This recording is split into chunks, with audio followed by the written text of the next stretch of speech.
डमरू की ध्वनि गूंज रही, गूंजे हर दिशा में नाम। महाकाल के भक्त हैं हम, करते सदा जय जयकार। हर हर महादेव, हर हर महादेव। आप सभी पर महादेव की कृपा सदैव बनी रहे।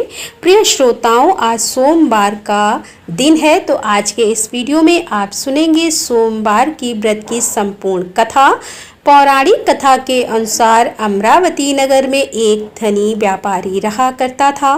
दूर दूर तक उसका व्यापार फैला हुआ था। नगर में उस व्यापारी का सभी लोग बहुत मान सम्मान करते थे। इतना कुछ होने पर भी वह व्यापारी मन से बहुत दुखी था, क्योंकि उस व्यापारी का कोई पुत्र जो नहीं था। दिन रात उसे बस एक ही चिंता सताती रहती थी कि उसकी मृत्यु के बाद उसके इतने बड़े व्यापार और धन संपत्ति को कौन संभालेगा। पुत्र प्राप्ति की इच्छा से वह व्यापारी हर सोमवार भगवान शिव की व्रत और पूजा किया करता था। सायंकाल को वह व्यापारी शिव मंदिर में जाकर भगवान शिव के सामने घी का दीपक भी जलाता था। उस व्यापारी की भक्ति देखकर एक दिन देवी पार्वती ने भगवान शिव से कहा कि हे प्रभु, यह व्यापारी आपका सच्चा भक्त है। कितने दिनों से ये सोमवार का व्रत और पूजा नियमित कर रहा है। भगवान, आप इस व्यापारी की मनोकामना अवश्य पूर्ण करें। तब भगवान शिव ने मुस्कुराते हुए कहा कि हे पार्वती, इस संसार में सबको उसके कर्म के अनुसार फल की प्राप्ति होती है। प्राणी जैसा कर्म करते हैं उन्हें वैसा ही फल मिलता है। इसके बाद भी देवी पार्वती नहीं मानी। उन्होंने बार बार आग्रह करते हुए कहा कि हे महादेव, हे प्रभु, आपको इस व्यापारी की इच्छा पूरी करनी ही पड़ेगी। यह आपका अनन्य भक्त है। हर सोमवार आपका विधिवत व्रत रखता है और पूजा अर्चना के बाद आपको भोग लगाकर एक समय ही भोजन भी ग्रहण करता है। आपको इसे पुत्र प्राप्ति का वरदान तो देना ही होगा। प्रभु, देवी पार्वती का इतना आग्रह देखकर भगवान शिव ने कहा, देवी, तुम्हारे आग्रह पर मैं इस व्यापारी को पुत्र प्राप्ति का वरदान देता हूँ, लेकिन इसका पुत्र 16 वर्ष से अधिक जीवित नहीं रहेगा। उसी रात भगवान शिव ने स्वप्न उस व्यापारी को दर्शन देकर उसे पुत्र प्राप्ति का वरदान दिया और उसके पुत्र के 16 वर्ष तक जीवित रहने की बात भी बताई। भगवान के वरदान से उस व्यापारी को खुशी तो हुई, लेकिन पुत्र की अल्प आयु की चिंता ने उसे खुशी को नष्ट कर दिया। व्यापारी अब भी पहले की तरह सोमवार का विधिवत व्रत करता रहा। कुछ महीने के पश्चात उसके घर एक बहुत ही सुंदर पुत्र उत्पन्न हुआ। पुत्र जन्म से व्यापारी के घर में खुशियां भर गईं। बहुत धूमधाम से पुत्र जन्म का समारोह मनाया गया। व्यापारी को पुत्र जन्म की अधिक खुशी नहीं हुई, क्योंकि उसे पुत्र की अल्पायु के रहस्य का पता था, लेकिन यह रहस्य घर में किसी और को मालूम नहीं था। विद्वान ब्राह्मणों ने उस पुत्र का नाम अमर रखा। जब अमर 12 वर्ष का हुआ तो शिक्षा के लिए उसे वाराणसी भेजने का निश्चय किया गया। व्यापारी ने अमर के मामा दीपचंद को बुलाया और कहा कि अमर को शिक्षा प्राप्त करने के लिए वाराणसी छोड़ कर आओ। अमर अब अपने मामा के साथ शिक्षा प्राप्त करने के लिए चल दिया। रास्ते में जहाँ भी अमर और दीपचंद रात्रि विश्राम के लिए ठहरते, वहीं यज्ञ करते और ब्राह्मणों को भोजन भी कराते थे। लंबी यात्रा के बाद अमर और दीपचंद एक नगर में पहुंचे। उस नगर के राजा की कन्या के विवाह की खुशी में पूरे नगर को सजाया गया था। निश्चित समय पर बारात आ गई, लेकिन वर का पिता अपने बेटे के एक आंख से काना होने के कारण बहुत चिंतित था। उसे इस बात का भय सता रहा था कि राजा को इस बात का पता चलने पर कहीं वह विवाह से इनकार ना कर दे, इससे उसकी बदनामी होगी। वर के पिता ने अमर को देखा तो उसके मस्तिष्क में एक विचार आया। उसने सोचा, क्यों ना इस लड़के को दूल्हा बनाकर राजकुमारी से विवाह करा दूं। विवाह के बाद इसको धन देकर विदा कर दूंगा और राजकुमारी को अपने नगर में ले जाऊंगा।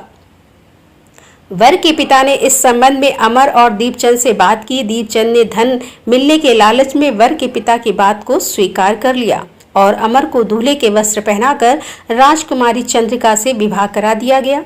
राजा ने बहुत सा धन देकर राजकुमारी को विदा किया। अमर जब लौट रहा था तो सच नहीं छिपा सका और उसने राजकुमारी के दुपट्टे पर लिख दिया, राजकुमारी चंद्रिका, तुम्हारा विवाह तो मेरे साथ हुआ था। मैं तो वाराणसी में शिक्षा प्राप्त करने जा रहा हूँ। अब तुम्हें जिस नवयुवक की पत्नी बनना पड़ेगा वह कान्हा है। जब राजकुमारी ने अपने दुपट्टे पर लिखा हुआ पढ़ा तो उसने काने लड़के के साथ जाने से इनकार कर दिया। राजा ने सब बातें जानकर राजकुमारी को महल में रख लिया। उधर अमर अपने मामा दीपचंद के साथ वाराणसी पहुंच गया। अमर ने गुरुकुल में पढ़ना प्रारंभ कर दिया। जब अमर की आयु 16 वर्ष की हुई तो उसने एक यज्ञ किया। यज्ञ की समाप्ति पर ब्राह्मणों को भोजन कराया और खूब अन्य वस्त्र दान किए। रात को अमर अपने शयन कक्ष में सो गया। शिव जी के वरदान के अनुसार शयन अवस्था में ही अमर के प्राण पखेरु उड़ गए। सूर्योदय होने पर मामा अमर को मृत देखकर रोने पीटने लगा। आसपास के लोग भी एकत्र होकर दुख प्रकट करने लगे। मामा के रोने विलाप करने से स्वर समीप से गुजरते हुए भगवान शिव और माता पार्वती ने भी सुने। तब माता पार्वती ने भगवान से कहा, प्राणनाथ, मुझसे इसके रोने का स्वर सहन नहीं हो रहा है। आप इस व्यक्ति के कष्ट को अवश्य दूर कीजिए। भगवान शिव ने देवी पार्वती के साथ अदृश्य रूप में जाकर अमर को देखा तो पार्वती जी से बोले, देवी, यह तो उसी व्यापारी का पुत्र है जिसे मैंने 16 वर्ष की आयु का वरदान दिया था। आज इसकी आयु तो पूरी हो गई। देवी पार्वती ने फिर भगवान शिव से निवेदन किया कि हे प्राणनाथ, आप इस लड़के को जीवित कर दीजिए, नहीं तो इस लड़के के माता पिता पुत्र की मृत्यु के कारण रो रो कर अपने प्राणों का त्याग कर देंगे। इस लड़के का पिता तो आपका परम भक्त है, वर्षों से सोमवार का व्रत करते हुए आपको भोग लगा रहा है। माता पार्वती के बार बार आग्रह करने पर भगवान शिव ने उस लड़के को जीवित होने का वरदान दे दिया और कुछ ही क्षणों में वह जीवित होकर उठ बैठा। फिर शिक्षा समाप्त करके अमर मामा के साथ अपने नगर की ओर चल दिया। दोनों चलते हुए उसी नगर में पहुंचे जहां अमर का विवाह हुआ था। उस नगर में भी अमर ने यज्ञ का आयोजन किया। समीप से गुजरते हुए नगर के राजा ने यज्ञ का आयोजन देखा। तब राजा ने अमर को तुरंत पहचान लिया। यज्ञ समाप्त होने पर राजा अमर और उसके मामा को महल में ले गया और कुछ दिन उन्हें महल में रखकर बहुत सारा धन वस्त्र देकर राजकुमारी के साथ विदा कर दिया। रास्ते में सुरक्षा के लिए राजा ने बहुत से सैनिकों को भी साथ भेजा।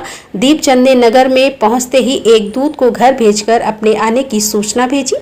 अपने बेटे अमर के जीवित वापस लौटने की सूचना से व्यापारी बहुत प्रसन्न हुआ और व्यापारी ने अपनी पत्नी के साथ स्वयं को एक कमरे में बंद कर रखा था। भूखे प्यासे रहकर व्यापारी और उसकी पत्नी बेटे की प्रतीक्षा कर रहे थे। उन्होंने प्रतिज्ञा कर रखी थी कि यदि उन्हें अपने बेटे की मृत्यु का समाचार मिला तो वे दोनों भी अपने प्राण त्याग देंगे। व्यापारी अपनी पत्नी और मित्रों के साथ नगर के द्वार पर पहुंच गया। अपने बेटे के विवाह का समाचार सुनकर पुत्रवधू राजकुमारी चंद्रिका को देखकर उसकी खुशी का तो ठिकाना नहीं रहा। उसी रात भगवान शिव ने व्यापारी के स्वप्न में आकर कहा कि हे श्रेष्ठ जी, मैंने तेरे सोमवार के व्रत करने और व्रत कथा सुनने से प्रसन्न होकर तेरे पुत्र को लंबी आयु प्रदान की है। यह सुनकर व्यापारी बहुत प्रसन्न हुआ। सोमवार का व्रत करने से व्यापारी के घर में खुशियां लौट आईं। शास्त्रों में लिखा है कि जो स्त्री पुरुष सोमवार का विधिवत व्रत करते हैं और व्रत कथा सुनते हैं, उनकी सभी इच्छाएं महादेव की कृपा से पूरी हो जाती हैं। सोमवार व्रत कथा समाप्त। अब सुनिए भगवान शिव और माता पार्वती के बीच में हुए संवाद की एक अद्भुत कथा। एक बार भगवान शंकर और माता पार्वती जी साथ साथ पद यात्रा पर संसार के भ्रमण के लिए निकले।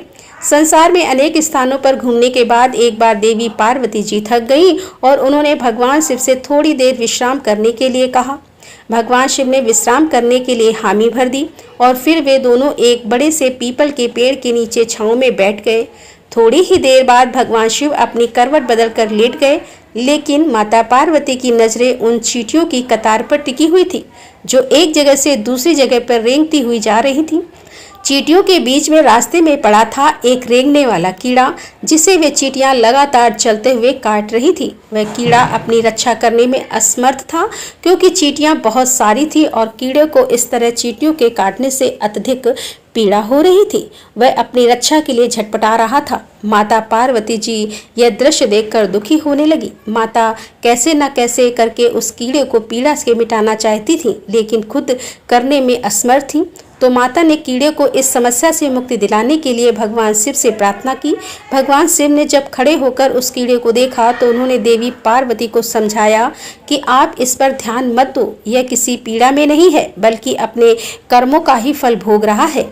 लेकिन माता पार्वती अपने कोमल हृदय से इस कठोर और पीड़ादायी दृश्य को देखकर बहुत दुखी थी। उन्होंने फिर से भगवान शिव से उस कीड़े को पीड़ा मिटाने के लिए लगातार प्रार्थना की, लेकिन भगवान शिव भी उन्हें यही समझाते रहे कि इस पर ध्यान मत दो, क्योंकि यह तो अपने कर्मों का फल भोग रहा है और सभी को एक न एक दिन अपने कर्मों का फल भोगना ही होता है। भगवान शिव ने इस समस्या से मुक्ति दिलाने के लिए माता पार्वती जी से वहां से कहीं दूसरे स्थान पर चलने के लिए कहा, ताकि उनका ध्यान वहां से हट सके। लेकिन माता पार्वती जी ने भी हट पकड़ रखी थी कि वह कहने लगी कि प्रभु, जब तक इस कीड़े की पीड़ा नहीं मिटेगी मैं यहाँ से कहीं नहीं जाऊंगी। अब भगवान शिव को देवी पार्वती जी की हट के आगे मजबूर होकर उस कीड़े की पीड़ा मिटानी पड़ी। भगवान शिव बोले, देवी ठीक है, मैं इसका कष्ट दूर कर रहा हूँ, लेकिन अगर बाद में यह कुछ गड़बड़ करे तो तुम मुझे दोष मत देना। भोलेनाथ की बात सुनकर देवी पार्वती जी कहने लगी, ठीक है प्रभु, पहले आप इसका कष्ट तो मिटाइए। शिव ने अपनी शक्तियों से उस कीड़े को, राजा, चींटियों को, उसकी प्रजा और उनके लिए बहुत ही सुंदर नगरी बना दी, जिसमें राजा का आलीशान महल था। अब यहाँ से उस राजा की वास्तविकता शुरू होती है, जिस कारण उसे कीड़े के रूप में पीड़ा मिल रही थी। अब जब सब कुछ बनकर तैयार हो गया तब भगवान शिव ने राजा से, जो पहले जन्म में कीड़ा था, उससे कहा कि भाई अब तू अपना राजपाट संभाल, हम यहाँ से चलते हैं। लेकिन राजा अपने व्यवहार से बड़ा ही घमंडी था और वह एक चरित्रहीन भी था। उसने माता पार्वती जी की सुंदरता पर मोहित होकर उनका ही हाथ पकड़ लिया और भगवान शिव का यह कहकर अपमान किया कि तू एक योगी, वन वन भटकने वाला एक साधारण सा ब्राह्मण, भला तेरे साथ यह सुंदर स्त्री कैसे रह सकती है? इसकी जगह तो मेरे महल में है, जिसे मैं अपनी रानी बनाऊंगा। इतनी सुंदर स्त्री एक राजा की रानी ही बन सकती है, ना कि एक साधारण सी योगी की, जिसे ना अपने आज का पता है ना अपने कल का। अब मेरी बात सुन और यहाँ से चुपचाप चला जा, यह तो मेरी रानी बनेगी। तब भगवान शिव ने उस राजा को, जो अपने पूर्व जन्म में कीड़ा था, समझाने की बहुत कोशिश की। भगवान बोले, ये मेरी पत्नी है, तू अपना राजपाट संभाल, तुझे तो हजारों रूपमती मिल जाएंगी। भगवान शिव ने उसे समझाने का बहुत प्रयास किया, लेकिन वह राजा था कि अपनी ही जिद पर अड़ा रहा। तब भगवान शिव कहने लगे, ठीक है राजा, तुम इसे अपनी रानी बना लो, मैं चलता हूँ। भगवान की यह बात सुनते ही माता पार्वती भगवान शिव के चरणों में गिर गईं और बोली, स्वामी, आप मुझे इस दुविधा में छोड़कर अकेले कैसे जा सकते हैं? तब भगवान शिव बोले, देवी, मैंने तो तुमसे पहले ही कहा था कि मैं इसका कष्ट मिटा दूंगा, लेकिन बाद में अगर यह कुछ गड़बड़ करता है तो तुम मुझे इसका दोष मत देना। माता पार्वती जी बोली कि हे नाथ, मुझे क्षमा कीजिए, मैं कर्म सिद्धांत को नहीं पहचान सकी, लेकिन अब मैं समझ गई हूँ। यह घमंडी और चरित्रहीन मानव अपने पिछले जन्म के कर्मों का ही फल भोग रहा था। इस क्रूर मानव ने अवश्य ही अपने जीवन में अनंत पाप किए होंगे और जिसका दंड इसे आज इस कीड़े के रूप में भुगतना पड़ रहा है। अब भगवान शिव प्रसन्न हुए कि चाहे देवी पार्वती ने हट करके ही इसका कष्ट मिटाना चाहा, परंतु अब वह कर्म सिद्धांत को समझ चुकी थी। फिर भगवान शिव ने अपनी शक्तियों से सारी परिस्थितियों पहले जैसी ही कर दी। राजा को वहीं पहले की तरह कीड़ा और प्रजा को पहले की तरह चिड़िया बनाकर उसके कर्म सिद्धांत को उसके हाल पर छोड़ दिया। अब माता पार्वती जी भी प्रसन्न होकर भगवान शिव के साथ अपने भ्रमण पर पुनः निकल पड़ी। इसी तरह प्राणियों को अपने अच्छे और बुरे कर्मों का फल तो भोगना ही पड़ता है, आज नहीं तो कल, कल नहीं तो परसों, और इस जन्म में नहीं तो अगले जन्म में फल तो भोगना ही होगा। प्रिय श्रोताओं, अब आपको सुनाते हैं 9 ग्रहों की कथा। ज्योतिष शास्त्र में 9 ग्रहों को बहुत ही महत्वपूर्ण माना जाता है, क्योंकि इन्हीं ग्रहों की चाल के कारण सभी राशियों के जीवन पर सकारात्मक या नकारात्मक प्रभाव पड़ते हैं। लेकिन कथा सुनाने से पहले आपको 9 ग्रहों के माता पिता के बारे में भी बताते हैं कि इन सभी 9 ग्रहों के माता पिता कौन हैं। ज्योतिष विज्ञान में ग्रह और उनकी दशा का विशेष महत्व है। ये सभी 9 ग्रह किसी क्षेत्र जैसी शिक्षा, ज्ञान, धन, लाभ, हानि इनका प्रतिनिधित्व करते हैं। सबसे पहले ग्रह की बात करते हैं सूर्य। सूर्यदेव के पिता का नाम कश्यप है और इनकी माता अदिति है। पंच देवताओं में सूर्यदेव का विशेष महत्व है। इनकी 2 पत्नियां हैं जिनका नाम संध्या और छाया है। शनिदेव भगवान सूर्य के पुत्र और यमराज और देवी यमुना भी इनकी संतान है। दूसरे ग्रह हैं चंद्र ग्रह। चंद्र ग्रह महर्षि अत्रि के पुत्र हैं और उनकी माता का नाम अनुसुईया है। शास्त्रों के अनुसार चंद्रदेव की 27 पत्नियां हैं जो 27 नक्षत्रों का प्रतिनिधित्व करती हैं। चंद्रदेव बुध ग्रह के पिता हैं। तीसरे ग्रह मंगल ग्रह। शास्त्रों में बताया गया है कि मंगल देव के पिता भगवान शिव हैं और भूदेवी इनकी माता हैं। मंगल पूरी तरह से ब्रह्मचारी हैं। मांगलिक दोष का संबंध भी इन्हीं ग्रह से होता है। चौथे ग्रह है बुध ग्रह। बुध देव के पिता चंद्र और देवी तारा इनकी माता का नाम है। बुध देव को समस्त वेद और शास्त्रों का ज्ञान है। देव गुरु बृहस्पति से प्राप्त हुआ था और इनकी पत्नी का नाम इला है। चंद्रवश का प्रारंभ भी इन्हीं से हुआ था। चौथे ग्रह हैं बृहस्पति। बृहस्पति देव बृहस्पति के पिता महर्षि अंगिरस हैं। स्वरूपा इनकी माता का नाम है और इनकी पत्नी का नाम तारा है। महाभारत काल में मुख्य भूमिका निभाने वाले गुरु द्रोणाचार्य इनके पौत्र माने जाते हैं। शास्त्रों में इन्हें देवताओं का गुरु भी बताया गया है। 5वें ग्रह है शुक्र ग्रह। शुक्रदेव के पिता भृगु ऋषि हैं और काव्य इनकी माता का नाम है। इन्हें कठिन तप के कारण भगवान शिव से मृत संजीवनी विद्या प्राप्त हुई थी। इनकी पत्नी का नाम जयंती है जिन्हें देवराज इंद्र की पुत्री के रूप में जाना जाता है।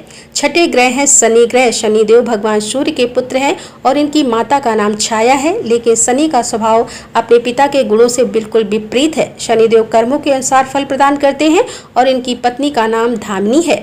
7वें 8वें ग्रह के रूप में राहु और केतु को जाना जाता है जो कि समुद्र मंथन के समय तक अमृत पान करने से पहले तक स्वर भानु तथा जिसके पिता का नाम विप्रचित है और माता का नाम संगका है।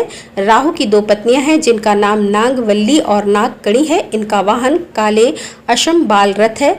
वही स्वर भानु दैत्य के धड़ से केतु उत्पन्न हुए थे जिनका वाहन चील है। यह तो था सभी 9 ग्रहों का परिचय। अब सुनिए 9 ग्रहों की कहानी।